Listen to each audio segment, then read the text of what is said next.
start again. It's a redskin.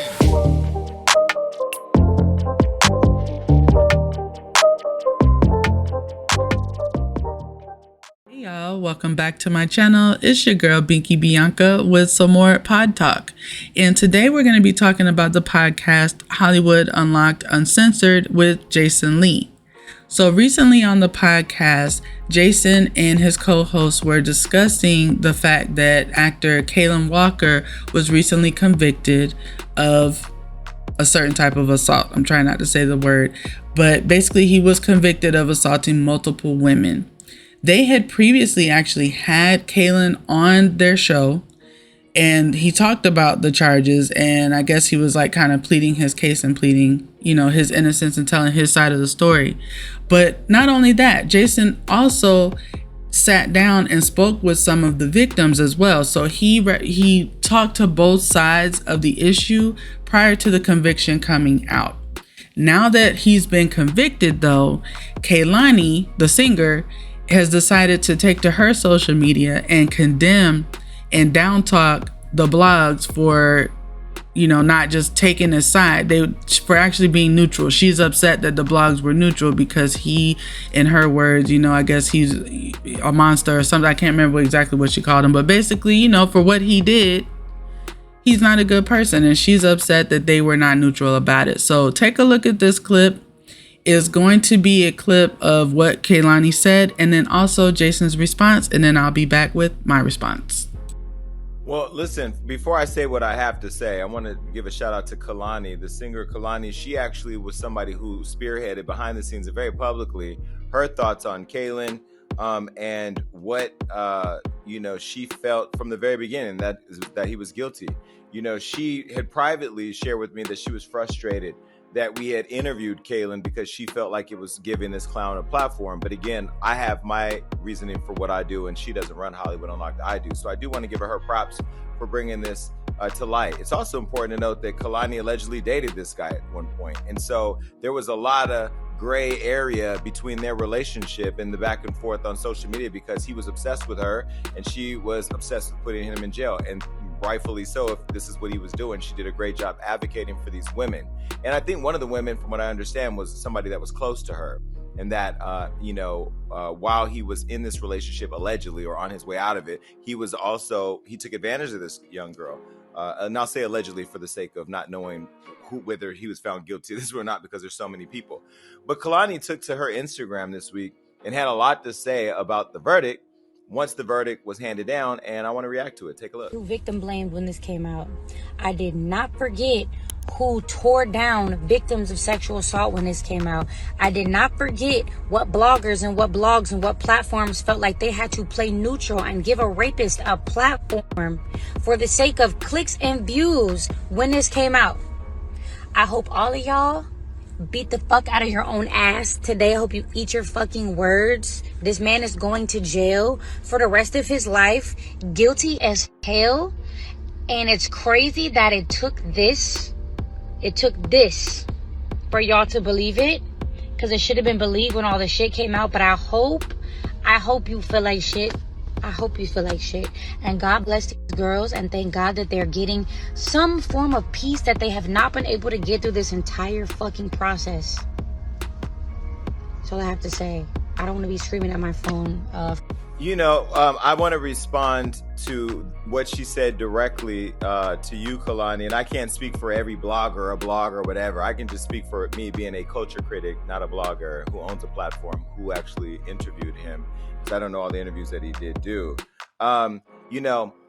It's people like you that want the public to arrive at an opinion before the courts do. It's people like you that gaslight and exacerbate an underlying racial problem in this country where white people rush to judgment and convict us in the streets and on social media before they do in court. It's people like you that don't understand that you can be an advocate for women without wanting the public to rush to judgment and want a black man hung in public before he has his due process.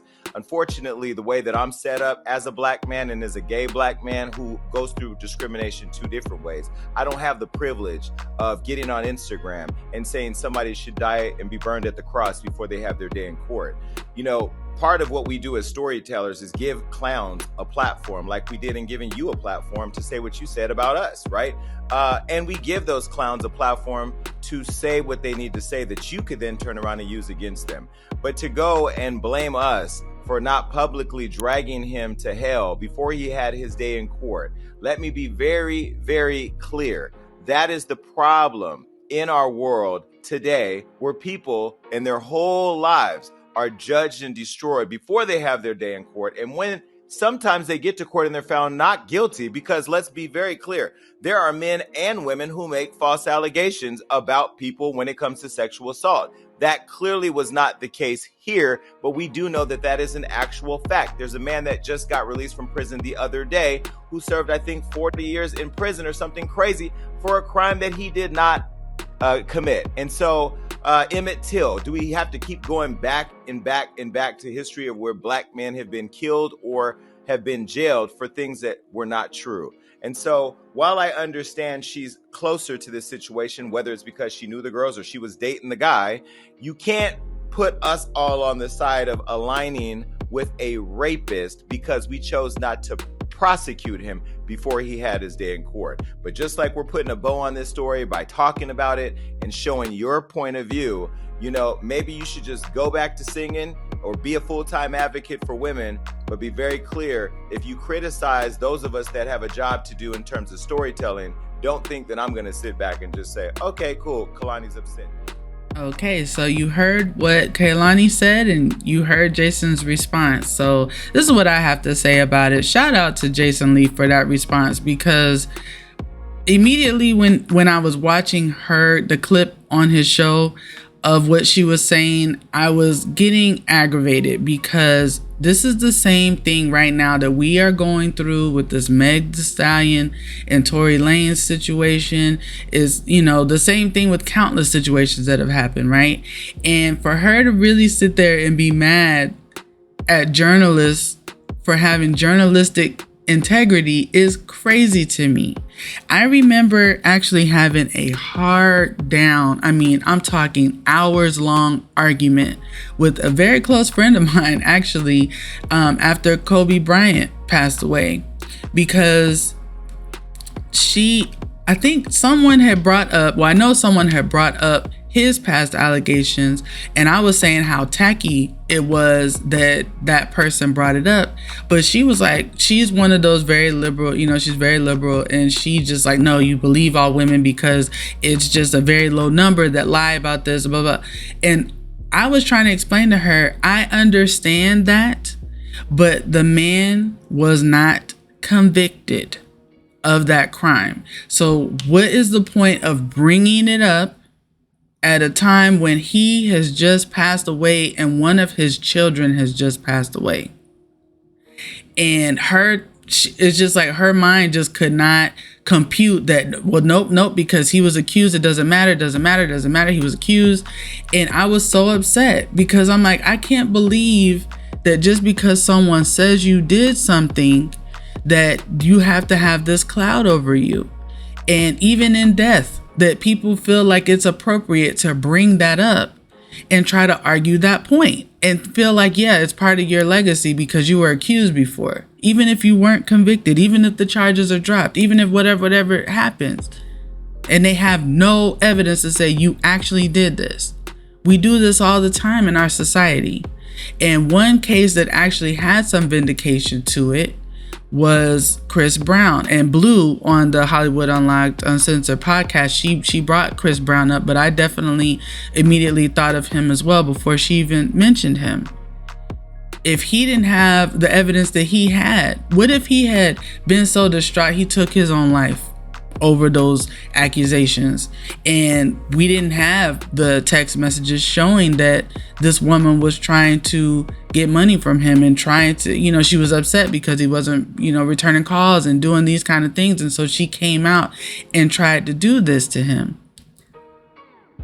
We would never even know, and he would just have died with that accusation hanging over his head. Same thing. So to act like entertainers are in a different, or are not in a different world where they are victims of people trying to take advantage of them, it's wrong. Of course, sometimes they are guilty, but to expect the public and to expect the blogs and the platforms and whatever, you know what I'm saying, magazines, whoever, to just say, well, someone's guilty because 10 people said he did it, or 20 people said he did it, or 2 people said he did it, or this person is my friend and they said he did it, so I know he did it. That is not fair. It's not fair to the people that just say, hey, I want to have common sense here. Let this play out in court. If they're going to go to court, let it go to court. We're going to report the facts. These are the facts. This is who accused him. This is what they're saying that he did. We'll see from there. Okay, he wants to come on here. Let's see what he has to say. And of course, because they're journalists, sure, doesn't mean that they don't have an opinion, right? Of course they have an opinion. They have thoughts about what's going on. And Jason even admitted to that, you know, before he came, they had feelings about it, but he still didn't want to convict him because he just didn't know. He didn't know what was going on, like he wasn't there. He knew what the stories were, but he was having journalistic integrity. And the way that Kehlani acted with this situation is disappointing, but it's one of the big problems with social media today that I really wish we could get out of.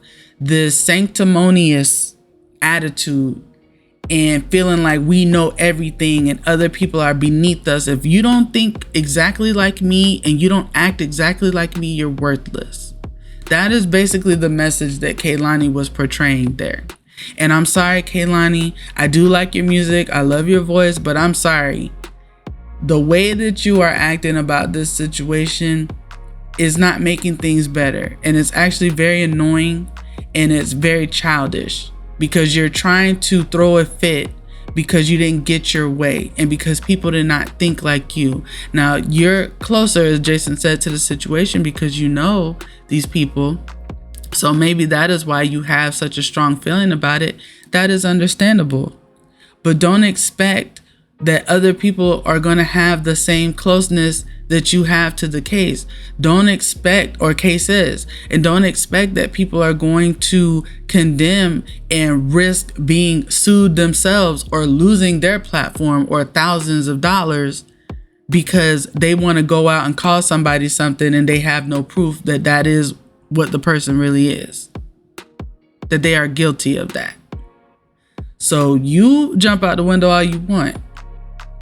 But to act the way that you acted when you talked about that was crazy to me. And the way that Jason addressed it, beautiful. I couldn't have said it better myself. And honestly, if I hadn't seen him addressing it, I would still have the same response that I'm having right now. Because literally, the other day on one of the my Megan Thee Stallion videos, I said she needs to not do that interview with Gayle King because she's trying to win in the court of public opinion and she needs to worry about winning in a court of law. Because yes, the court of public opinion matters, but it doesn't matter to the extent that the court of law does, because the court of law is what's going to decide what happens with the rest of your life and your career at this point. You don't need us to like you. Okay? You need the evidence to be strong in your case to get justice for what you are saying happened to you. So let me know what y'all think. Do y'all think, am I tripping? Should we just believe all accusers of any crime without giving people their fair share in court? Or do you think Jason Lee was right in how he responded to what Kehlani said about how his platform is run and how he handled it? Let me know what you think below. Like, comment, and subscribe, and I'll talk to you guys soon.